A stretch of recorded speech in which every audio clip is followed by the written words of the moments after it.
கர்த்தருடைய பரிசுத்த நாமத்திற்கு மகிமை உண்டாவதாக. இன்றைய வேதவசனம் யோவான் 14:1.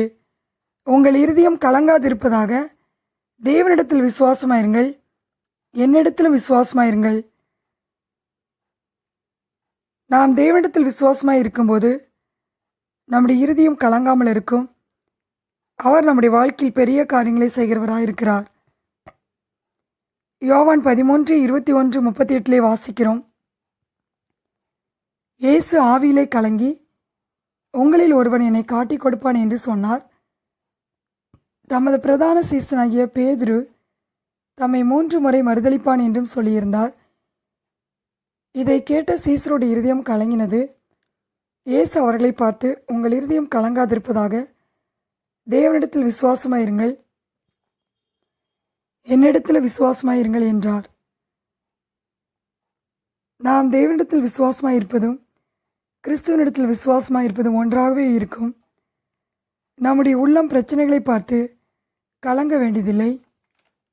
நாம் அவரிடத்தில் விசுவாசம் வைக்கும்போது அவர் நமக்கு பெரிய காரியங்களை செய்வார்.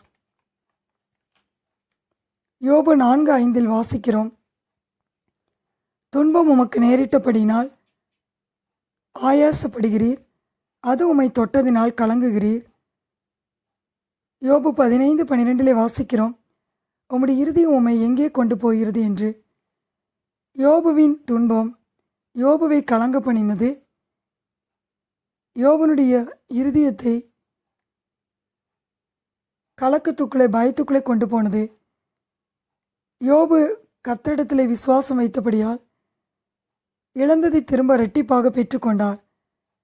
ஆம் பிரியமானவர்களே, நம்முடைய வாழ்க்கையிலும் துன்பங்கள் வரும்போது நாம் கலங்குகிறோம். நாம் துன்பங்களை கண்டு கலங்காமல் கர்த்தரிடத்திலே விசுவாசமாய் இருக்கும் பொழுது கர்த்தர் நம்முடைய வாழ்க்கையிலே இழந்து போனதை திரும்ப இரட்டிப்பாக கொடுக்கிறவராய் இருக்கிறார். 2 நாளாம் 20:1 வாசிக்கும்போது, யோசபாத் என்கிற ராஜாவுக்கு விரோதமாக அமோன் புத்திரரும் மோவாபியரும் சேயீர் மலை தேசத்தாரும் யுத்தம் பண்ண வந்தார்கள். யோசபாத் கலக்கத்தோடு ஜெபிக்கிறார். 2 நாளாம் 20:12 வாசிக்கிறோம். எங்களுக்கு விரோதமாக வந்த இந்த ஏராளமான கூட்டத்திற்கு முன்பாக நிற்க எங்களுக்கு பலனில்லை. நாங்கள் செய்ய வேண்டியது இன்னதென்று எங்களுக்கு தெரியவில்லை. ஆகையால் எங்கள் கண்கள் உமையே நோக்கி கொண்டிருக்கிறது என்றான். 2 நாளாம் 20:14 வாசிக்கிறோம். லேவியின் மேல் கர்த்தருடைய ஆவி இறங்கினதினால் அவன் சொன்னது, சகல யூதா கோத்திரத்தாரே, எருசலேமின் குடிகளே, ராஜாவாகிய யோசபாத்தே, கேளுங்கள். நீங்கள் அந்த ஏராளமான கூட்டத்திற்கு பயப்படாமலும் கலங்காமலும் இருங்கள். கர்த்தர் உங்களுக்காக யுத்தம் பண்ணுவார். இந்த யுத்தம் உங்களுடையதல்ல என்று. ஆம் பிரியமானவர்களே, கர்த்தர் யோசபாத்திற்காக யுத்தம் பண்ணினார். கர்த்தர் யோசபாத்துக்கு வெற்றியை தந்தார். யோசபாத்துக்கு விரோதமாக வந்த அமோன் புத்திரரையும் மோவாபியரையும் சேயீர் மலை தேசத்தாரையும் ஒருவருக்கு விரோதமாய் ஒருவரை கர்த்தர் எழும்ப பண்ணினால் அவர்கள் வெட்டுண்டு விழுந்தார்கள். நம்முடைய வாழ்க்கையிலும் நமக்கு விரோதமாக மனிதர்கள் எழும்பும்போது கர்த்தர் நம் பட்சத்திலே இருந்து நமக்காக யுத்தம் பண்ணுகிறவராய் இருக்கிறார்.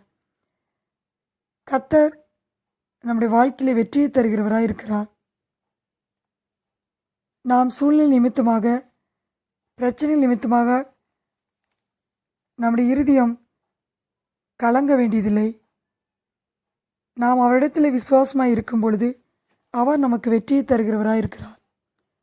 1 சாமுவேல் 17:11-32 வாசிக்கிறோம். யுத்த களத்தில் சவுலும் இஸ்ரவேலர் அனைவரும் அந்த பெலிஸ்தனுடைய வார்த்தைகளை கேட்டு கலங்கி மிகவும் பயப்பட்டார்கள். தாவீது சவுலை நோக்கி, இவன் நிமித்தம் ஒருவனுடைய இருதயமும் கலங்க வேண்டியதில்லை.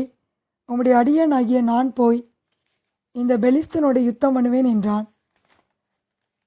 தாவீது பெலிஸ்தன் அண்டையில் ஓடி அவன் மேல் நின்று அவன் பட்டயத்தை எடுத்து அதன் உரையிலிருந்து உருவி அவனை கொன்று அதனாலே அவன் தலையை வெட்டி போட்டான். அப்பொழுது தங்கள் வீரன் செத்துப்போனான் என்று பெலிஸ்தர் கண்டு ஓடிப்போனார்கள். தாவீது கோலியாத்தைக் கண்டு கலங்கவில்லை, பயப்படவில்லை. தாவீது கோலியாத்தை முறியடித்தான். சங்கீதம் 42:11 வாசிக்கிறோம், என் ஆத்துமாவை நீ ஏன் கலங்குகிறாய்? ஏன் எனக்குள் தேங்குகிறாய்? தேவனை நோக்கி காத்திரு.